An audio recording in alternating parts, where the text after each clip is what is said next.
Hello everyone, welcome to the last session on compensation management. So in today's session, we people are going to discuss in briefly about compensation pay structure in India. If you remember in the last class, we tried to cover the very important aspects of compensation management, that is about structure of compensation. What are the different components that included in compensation structure of any organization, right? So depending upon those discussions, let's try to understand the compensation pay structure in India, right? When we talk about the India, we need to consider some very typical characteristics of Indian organization. So although we know, we need to understand that every structure, every pay structure in India has to compile with rules and regulations which are formulated by the respective state government and the state central government, right? Every pay structure should have a perfect blend of financial components and non-financial components. Apart from these all aspects, I try to discuss about the three important variables, popular variables, which are known as minimum wage, very importantly, right? Second one is, we people are going to discuss about something called fair wage, and we people are going to discuss something called living wage, right? Three important variables, that's it. And any company, if you go through with any pay structure of any industry, in that industry, any organization, you will find the perfect blend of any these three of it, right? To start with that, let's try to understand the minimum wage, right? When we reach at the end discussion of a compensation management, I assume that all of you people are aware of what do you mean by a minimum wage. So what is that? It is the minimum cash benefit that a particular employee has to receive from his employer. That is a minimum cash output from the organization, right? Or what we can say, it is the minimum payment that an employee needs to receive from his or her employers for their contribution to the organization, minimum, right? And even it is also what you call that regulated in Minimum Wage Act 1936, right? For example, as per 2017 survey, right, the minimum wage for a Sapai Karmachari in Mumbai is fixed 348 rupees per day. That is the minimum. Apart from that, he may receive or she may receive more than this. But any organization is not allowed to pay minimum or not allowed to pay less than the amount which is fixed by that particular act in a particular industry for a particular organization. That is a minimum wage. After that, there is something called, as I say, fair wage.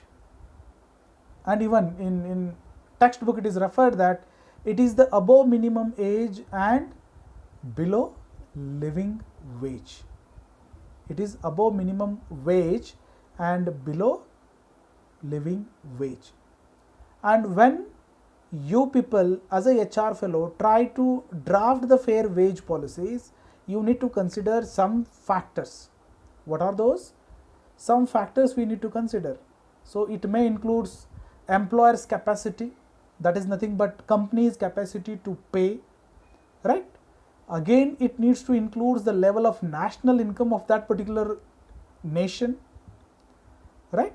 So before planning, you need to understand the productivity of the laborers. Productivity is nothing but his contribution to the organization productively, right?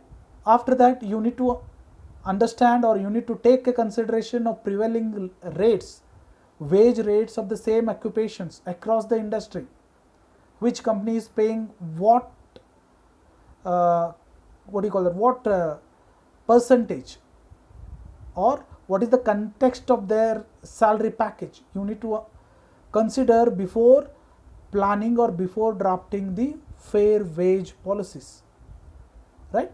So if I wish to draft my compensation policy as in a fair wage, I need to consider the company's ability to pay. That means their financial position, their financial feasibility. After that, I need to understand the productivity of the employees. I need to take care the prevailing wage rate. That means what my competitors are paying to that particular position, and even I need to consider the national income of that of my nation, right? So after understanding all these parameters, I I assume myself that I may draft my compensation package as a fair one, that is fair wage policy, right? After this, the last and very important is living wage, right? Living wage is something which ensure itself that it's the whoever person is receiving a living wage, his life is totally settled. That means it provides or it makes the employee's life more easier, right? That means living wage, it is the highest among all. That means minimum wage, fair wage, and lastly living wage, it is highest, right? It is a dynamic concept which grows in line with the growth of a national income. If the national income of a particular company is growing, then automatically the living wage in that country is also growing. That means if you claim that I am providing a living wage, it ensures that it must provide the basic amenities of a life for your employees. It must provide the efficiency of workers and satisfy all the social needs of your workers, right? All the social needs, social, what do you call that, when we if you remember, there is something called hierarchy needs theory, right? So our living wage should satisfy the social needs of our employees, just like it should take care of medical facilities, it should take care of education expenditures, and even it should provide the retirement benefits also, right? That is considered, that is why it is considered as a dynamic in nature, and it is said that it should varies, it is a direct proportionate with a national income of that particular country. That means if the national income of a particular country is increasing, your living wage should also in a increasing trend, right?